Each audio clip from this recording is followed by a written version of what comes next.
En el otoño de 1978, un archipiélago escocés se convirtió en el escenario de una confrontación silenciosa que redefiniría la protección animal en el Reino Unido.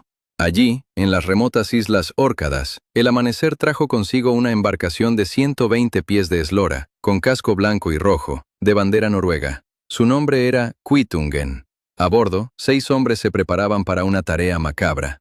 Equipados con fusiles Mauser de calibre 7.62 milímetros y los brutales Haka-Pix, garrotes de hierro de 1,20 m, diseñados para abatir focas de un solo golpe, llegaban de Noruega con una misión que contaba con la aprobación, financiación y respaldo legal del gobierno británico.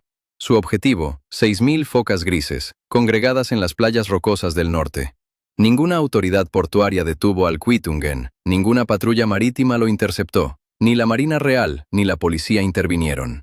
Sobre el papel, la operación parecía imparable. Pero al acercarse a la primera isla de reproducción, los cazadores divisaron algo en las rocas que frustró su objetivo antes de que se disparara un solo tiro. No eran funcionarios, ni soldados, sino algo completamente diferente. Esta es la crónica de cómo un puñado de isleños comunes y corrientes, sin armas, sin autoridad legal y sin el apoyo de Londres, desmantelaron un plan gubernamental. Es el testimonio de la forma más modesta de protesta imaginable, desplegada en el extremo norte de Gran Bretaña.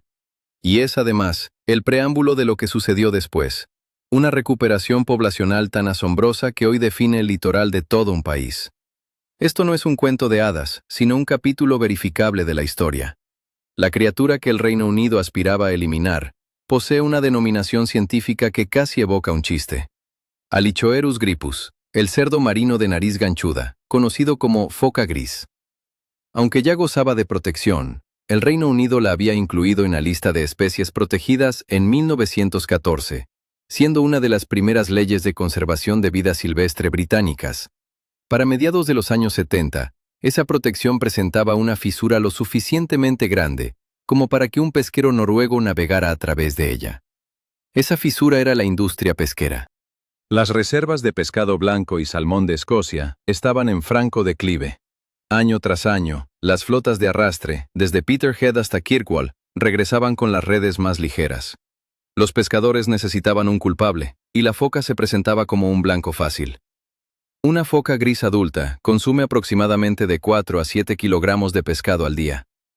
Multipliquen esa cifra por los 14.500 ejemplares reproductores solo en las Órcadas, y la aritmética política se escribe sola. La presión recayó sobre el escritorio de Bruce Millan, el secretario de Estado para Escocia, en el gobierno laborista de Jim Callaghan. Provenía del influyente grupo de presión pesquero escocés. Venía del Partido Nacional Escocés, cuya creciente influencia política dependía de la defensa de las pesquerías de su región. Y era alimentada por los periódicos, que publicaban titulares sobre la pérdida de empleos atribuidos a las focas en las ciudades costeras. Millan, con una elección general a menos de un año, cedió. La oficina escocesa aprobó una medida de eliminación masiva, y no una pequeña. 6.000 focas grises serían sacrificadas en las Órcadas y sus alrededores. 900 ejemplares adultos y 1.700 crías en la primera fase, a cargo de profesionales. 3.200 crías adicionales serían abatidas por cazadores con licencias locales. Eran recién nacidas, de apenas 3 a 4 semanas de edad, aún en las playas donde vinieron al mundo, aún luciendo sus blancos pelajes de lanugo. Pero la oficina escocesa se encontró con un problema que no había previsto. Los pescadores británicos no querían ser ellos mismos quienes realizaran la eliminación. Una cosa era culpar a una foca, otra muy distinta era caminar por la playa con un garrote. Así, el gobierno recurrió a lo que había hecho en el pasado. Llamó a Noruega. Los noruegos tenían experiencia. Cada año, los cazadores de focas noruegos viajaban a los bancos de hielo de Terranova, Groenlandia y el Mar Blanco, dando caza a decenas de miles de focas arpa y encapuchadas. Eran los cazadores comerciales de focas más experimentados del mundo, y contaban con el equipo necesario. El fusil Mauser que portaban era de calibre 7.62 milímetros. La misma munición utilizada por la infantería de la OTAN. La bala estaba concebida para impactar con contundencia en la cabeza. El Haka-Pik era más antiguo, más rudimentario, casi medieval. Un mango de madera dura de 1,20 metros, con una púa de hierro en forma de gancho en un extremo y una bola de hierro forjado en el otro. La esfera ponía fin a la vida de la cría, y el gancho se usaba para arrastrar la piel de vuelta a la embarcación. La Kvitungen zarpó de Bergen a finales de octubre de 1978.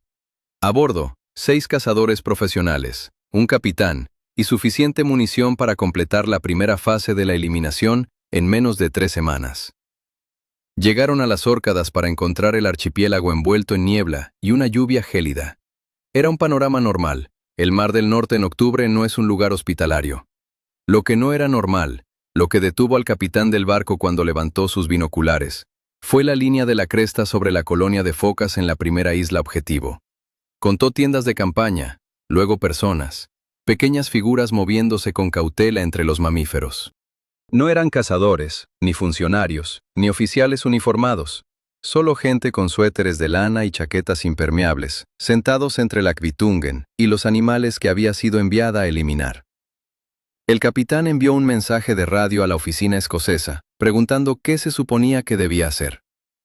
La respuesta, cuando llegó, fue que nadie lo sabía. Las Órcadas son un archipiélago pequeño, con alrededor de 20.000 personas dispersas en 70 islas, la mayoría deshabitadas. En el otoño de 1978, aproximadamente 150 de esos isleños, granjeros, maestros, pescadores, estudiantes, incluso un ministro jubilado, caminaron, navegaron y nadaron hasta las islas de cría y se negaron a irse. La táctica era sencilla. Las crías de foca gris, en sus primeras semanas de vida, se asustan en presencia de humanos. Si una persona camina lentamente a través de una colonia de reproducción, las madres dirigen a las crías hacia el agua. Una foca asustada en el agua es una foca a la que un cazador no puede disparar a corta distancia desde la playa. Una operación de eliminación, que depende de alinear a animales recién nacidos en tierra, no puede proceder si los animales no están allí. Así que los isleños hicieron lo único que podían hacer. Montaron sus tiendas en las playas. Durmieron junto a las focas. Cocinaron, comieron, caminaron, conversaron y simplemente existieron, en silencio y con persistencia, 24 horas al día, dentro de la zona objetivo. La Kvitungen no podía desembarcar a sus cazadores sin pasar por encima de aquellas personas. Y entonces, sucedió lo segundo. Un pesquero de 500 toneladas, ondeando una bandera verde, llegó desde el sur. Su nombre era Rainbow Warrior. Su tripulación de 14 personas pertenecía a una joven organización llamada Greenpeace. Desplegaron botes inflables entre la Kvitungen y la orilla. Filmaban todo lo que ocurría. 3 embarcaciones llenas de periodistas le siguieron, junto con helicópteros y avionetas. Lo que había sido concebido.com como una operación comercial discreta en una remota costa escocesa, se convirtió, en 72 horas, en la noticia de primera plana de todos los periódicos de Gran Bretaña. Joe Grimmond, el miembro liberal del Parlamento por las Órcadas, se levantó en Westminster y preguntó si la eliminación masiva era realmente necesaria. La Unión Internacional para la Conservación de la Naturaleza, la misma entidad que más tarde establecería la reconocida lista roja de especies amenazadas, presentó una objeción formal. Grupos ambientalistas, organizaciones religiosas, organizaciones benéficas de bienestar animal y miles de cartas de ciudadanos comunes convergieron en Downing Street.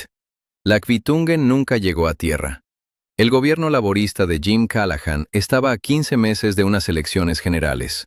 Su mayoría parlamentaria era precaria, su popularidad en las encuestas estaba en franco declive. Lo que menos necesitaba en el otoño de 1978 era una fotografía de crías de foca blancas recién nacidas, siendo batidas a golpes en una playa escocesa, tomada por un equipo de Greenpeace e impresa en la primera página de cada periódico dominical del país. Así que suspendió la operación. La oficina escocesa retiró el permiso de eliminación. La Kvitungen dio la vuelta y zarpó de regreso a Noruega con su bodega sin usar. Las 6.000 focas que había sido enviada a eliminar sobrevivieron el invierno. Pero ese no es el final de la historia, apenas es el principio, porque lo que realmente logró la protesta de las Órcadas en 1978 no fue salvar 6.000 focas. 6.000 focas es solo un número. Lo que salvó fue un principio. Sentó el precedente de que un gobierno británico no podía, en la era moderna, ordenar la eliminación masiva de una especie protegida, sin aceptar un costo político que ningún primer ministro de posguerra estaba dispuesto a pagar. Cada propuesta subsiguiente, y ha habido muchas, se ha topado con la misma fotografía en el mismo periódico. 10 años después, en el verano de 1988, un virus conocido como moquillo foca se extendió por el Mar del Norte. Causó la muerte de aproximadamente 18.000 focas comunes en toda Europa septentrional.